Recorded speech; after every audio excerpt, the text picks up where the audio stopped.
You're enjoying the evolution of your desire. You feel the exhilaration of a new idea born within you. Even before it manifests, you adore that fresh life-giving desire. Yes, yes, yes. When you enthusiastically answer yes to that question, you will be understanding deliberate creating. Because you will always be in a place where new desire is born. Eternally. That's the way this universe is. You will never stand in a place of completion ever.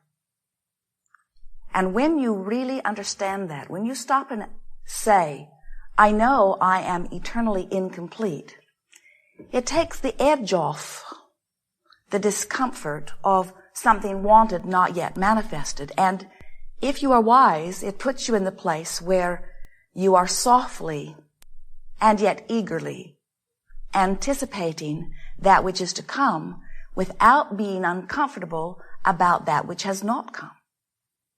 As you stand in this place where you are feeling discomfort because there is a desire within you that you cannot figure out how to make happen, that discomfort is what keeps it from happening.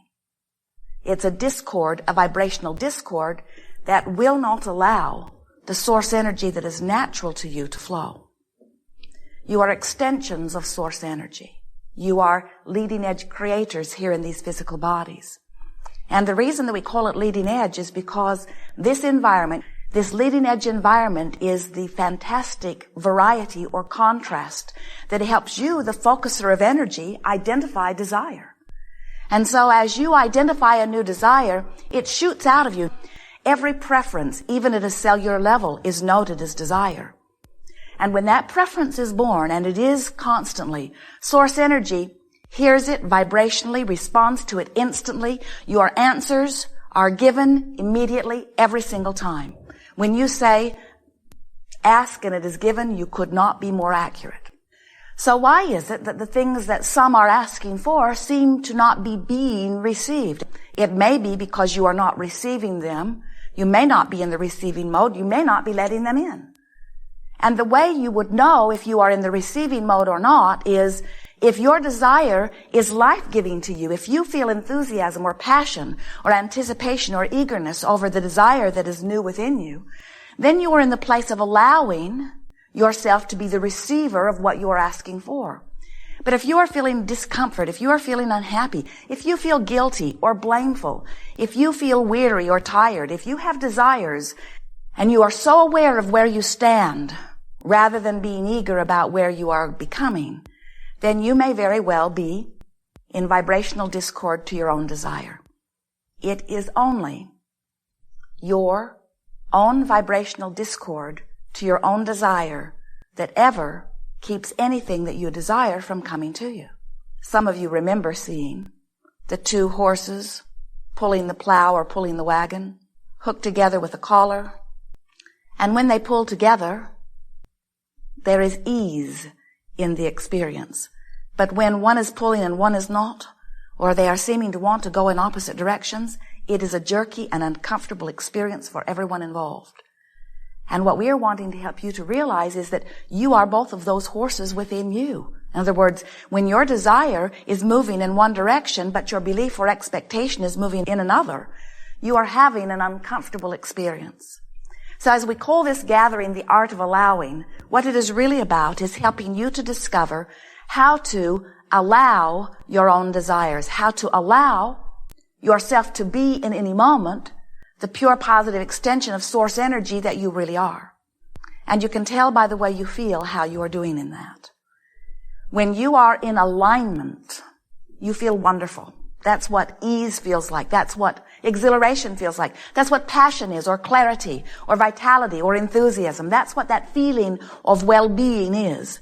When you feel guilt, or anger, or frustration, or loneliness, or defeat, or fear, or any of those negative emotions, what it always means is, in this moment, you are giving your attention to something not in alignment with what you are wanting. So, here you are in your physical experience, and what you give your attention to certainly affects your vibration, because as you give your attention to anything, you offer a vibration that matches it. But we notice that your vibration is not only about what you are observing in your now, that sometimes you are carrying over sort of habitual vibrations from before. You call those beliefs. We call it a continuing vibration. And some of those vibrations serve you very well. In other words, some of your expectations serve you. Most of them do, in fact. But there are some vibrations, some expectations, some ways of looking at life that you are holding that are not serving you. And you can tell which ones they are because when you are focused there, you feel negative emotion. As you have experiences, even at early ages, you learn patterns of thinking, patterns of approaching things. You literally pick up the way you respond to things from those around you, from what you hear, from teachers, from friends, certainly from your parents, from each other. And some of those patterns of thought, as you chug along with them now, cause you to be a vibrational match to what you want. But some of them do not.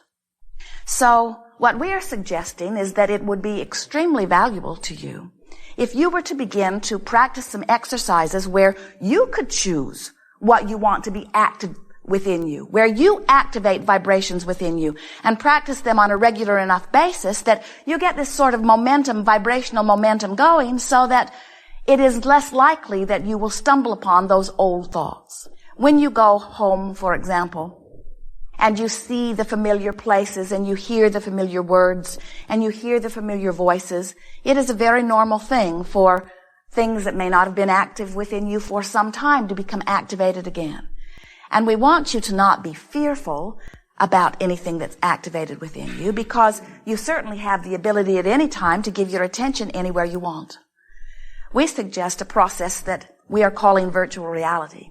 You may have used something similar to it under the name of creative visualization or using your imagination, for certainly it is all of that. But the game or process of virtual reality goes like this. You choose a place, some place that you feel are very good odds of you feeling good when you go there in your mind.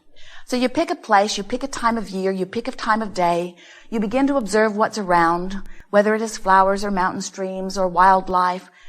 You decide how you feel, or you observe from your feeling place inside your vision how it feels to be there. And articulate it if you can, or at least ponder it. You don't have to bring anyone else into your virtual reality, and sometimes it's better not to, but you get to decide. So bring someone with you, give them a good mood, acknowledge your good mood, speak a few brief words, and then leave your virtual reality. The process works best if it's about 30 seconds long. In other words, get in, feel good, get out. After a series of these virtual realities over a period of few days, what will begin to happen is you will begin, oh, it is so good. You will be the one who sets the tone within you. In other words, rather than letting something that happened when you were a child still be the reason for the dominant vibration within you, rather than letting the financial hardship of your parents still be the vibrational basis on which you are disallowing abundance into your experience, rather than allowing some abusive relationship of the past of setting the tone for what you let in or don't let in your experience, you decide here and now, you say, I'm going to set the tone of my own vibration. I am a vibrational transmitter and receiver. I am an extension of source energy. I am on the leading edge of thought. This variety is giving me all kinds of clarity about what I want. It is time for me to choose how I offer my vibration, because you can choose a thought that puts you in the place of allowing what you are wanting, or you can choose a thought that does not put you in the place of allowing what you are wanting. But the most important thing that we want you to hear is you are choosing the thought. Many of you are not deliberately choosing thought. In other words, you'll say, there is some factual thing in my life. Something is happening with my mother and I cannot help but notice it. Or something is happening with my finances and I cannot help but notice it. I have to face reality. And we say, sometimes you do, but not all the time. And if you will give yourself a vacation from the reality that you are facing, then you will give yourself a vacation from the vibration that is holding you in the place of not letting in what you want. But you're not going to give yourself a vacation from these without deliberately deciding that you're going to begin to choose some thoughts that set your own vibrational tone. Virtual reality is the place where you choose how you want to feel. And the thing that's nice about it is there's not something else in your virtual reality that's calling you someplace else. In other words, it's like meditation in the sense that it's this fresh, neutral place. And as you get the hang of it and begin to play with it a little bit, you will become addicted to virtual reality. You will find yourself so easily able to choose a vibration and make it your dominant vibration. Do you understand what this game of virtual reality will do? It will cause you to be in the place of allowing. And when you are in the place of allowing, those things that you have been wanting flow easily into your experience. It's always been that way for you. Every one of you have been living every one of these successes over and over again. We're just wanting to point it out in very obvious fashion for you so that you will understand once and for all that you have creative control of your own experience. We want you to reach this place where never again do you blame someone else or some other time or some outside circumstance for what is not happening in your experience the way you want it to happen. We tease with our friends as they are complaining about this and that and the other, and we say to them, somebody should do something about that. And they laugh because they know that we always mean, and the only one who can do anything about it is you, because you are the only one who can adjust your vibration. The other day, Jerry and Esther were in Texas, and they had been gone for several weeks, and they were home for 1 week.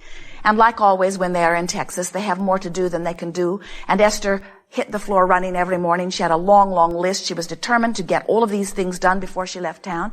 And about midway through the week, she was pretty ornery. And she knew it. But she said to Jerry, I don't have time to delegate. And I don't have time to line up my energy. I don't have time to do any of the things I know I'm supposed to do. I've just got to make this week happen. And then a friend who had worked with them before stopped by. Someone Esther adores.